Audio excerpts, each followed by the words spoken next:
Glory to Jesus Christ. Glory forever. I came across a beautiful icon where the mystical supper is depicted, but this icon was a little bit strange.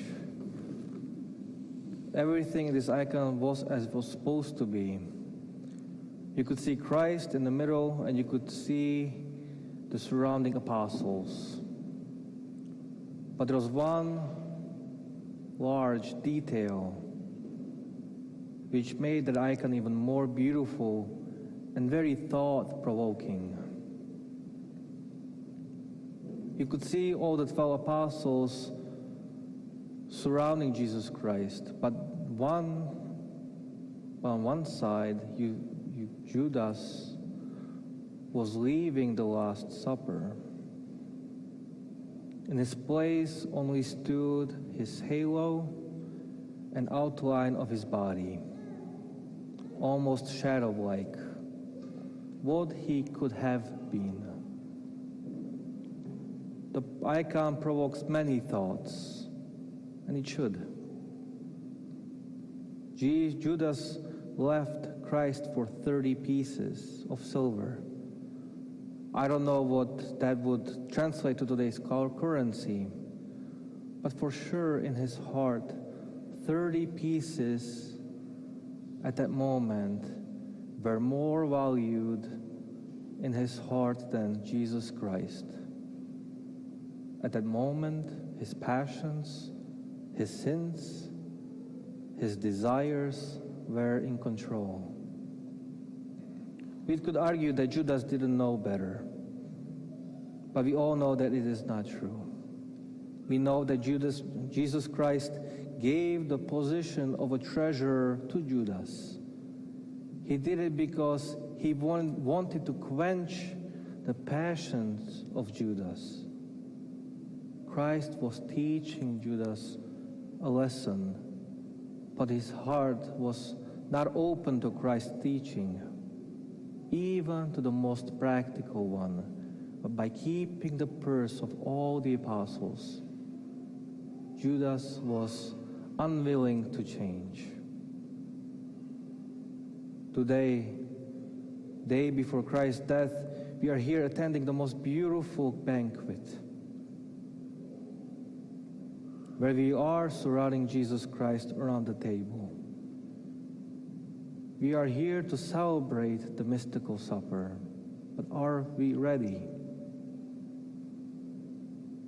Are we fully present in the moment? Are we ready to receive Holy Communion worthily? Have we cleansed ourselves from the passions and sins that we commit on a daily basis, every single day? Or do I take myself as a saint who does not sin?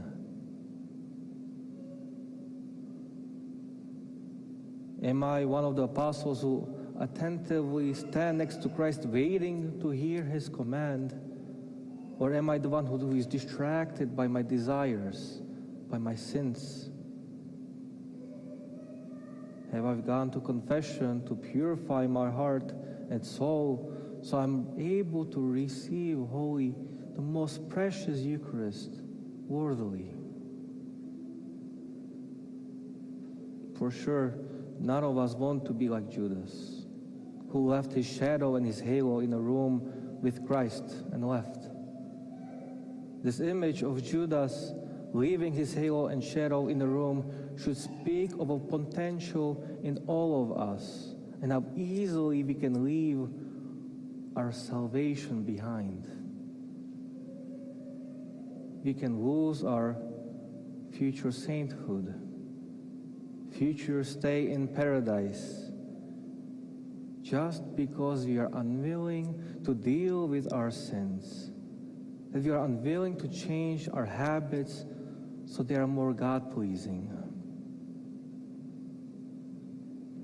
Saint Paisios of Mount Athos wrote a note in his will, and he said, I, Paisios, I have examined myself, and saw that I have broken all of the Lord's commandments. I have committed every sin. It does not matter whether the certain sin was committed to a lesser or a higher degree, since I do not have any excuse at all for any of them, because the Lord has been greatly generous to me. Pray that God have mercy on me. These words came at his last moments of his life. We too have the responsibility to examine ourselves and see which sin pulls us away from God and makes us leave this beautiful potential that we have. By committing sins daily, we voluntarily leave the mystical supper. We voluntarily lose sainthood. Without confession, our heart hardens and our soul suffocates. And then we are unable to recognize what is good and what is bad. And we are unable to recognize what is sin and what is not a sin. We become numb. We become obsessed with worldly desires that pull us away from God. So today, let us learn from Judas. Let none of the worldly desires which are comparable to the 30 pieces of silver be the reason why we lose our potential of becoming saints. Let us become the apostles that we are meant to be. Let us change our hearts and let us desire paradise,